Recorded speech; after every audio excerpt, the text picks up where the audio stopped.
Époxy-sol, revêtement bicomposant, sans solvant pour sol et murs industriels en béton.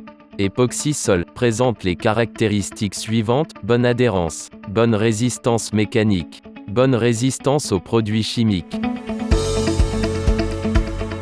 Pour appliquer époxy-sol, et selon le revêtement souhaité, il vous faudra le matériel suivant. Revêtement semi-épais, rouleau, brosse, pistolet et mélangeur.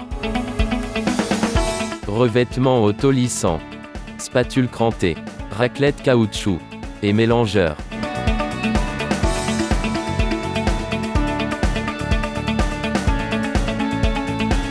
La réussite de votre revêtement du sol dépendra de la bonne préparation de votre support.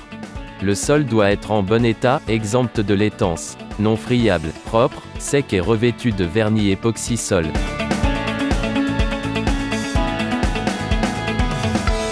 Vernis époxy-sol, CI, est primaire d'imprégnation bicomposant pour traiter le sol en profondeur et assurer une bonne adhérence de l'époxy-sol. Bien mélanger les deux éléments, A et B dans le rapport 65-35% jusqu'à l'obtention d'un mélange homogène. Préparez que la quantité de mélange pouvant être utilisée durant ce temps. Laissez mûrir 5 à 10 minutes avant application.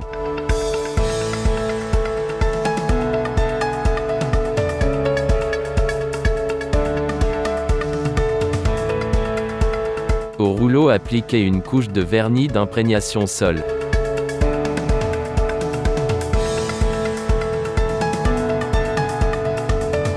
Laissez sécher 24 heures.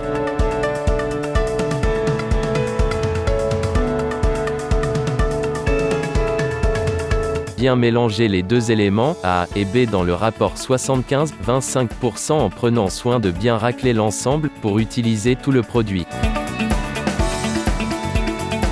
Appliquez une couche de époxy-sol.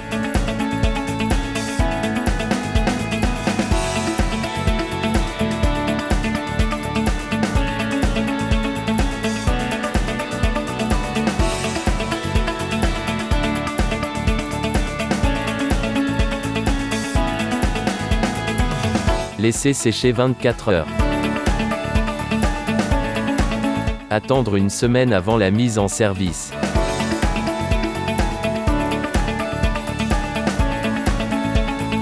Pour obtenir l'effet antidérapant, saupoudrez le sable de silice calibré immédiatement sur une couche de notre époxy-sol en cour fraîche. Laissez sécher 24 heures.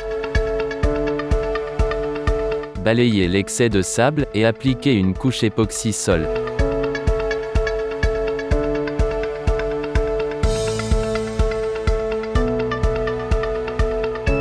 Laissez sécher 24 heures. Attendre une semaine avant la mise en service. Bien mélanger les deux éléments, A et B dans le rapport 75-25% en prenant soin de bien racler l'ensemble, pour utiliser tout le produit. Mélangez jusqu'à l'obtention d'une couleur et une constante uniforme. Laissez mûrir 5 à 10 minutes avant application. Une fois bien mélangé, ajoutez les pots sable et commencez à mixer bien avec la perceuse à vitesse lente pendant 4 à 5 minutes. En vous assurant que le fond et les côtés du produit ont été mélangés. Attendre d'obtenir une consistance et une couleur uniforme. Répandez le mélange autolissant sur la surface préparée. En travaillant sur des zones de 5 mètres carrés, étalez ensuite le revêtement à l'aide de la raclette sur une épaisseur de 1 à 2 mm.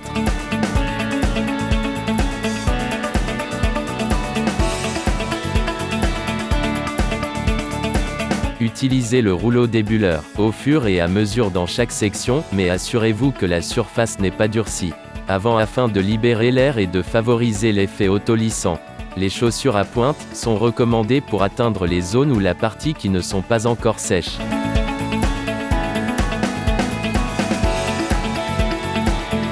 Attendre une semaine avant la mise en service.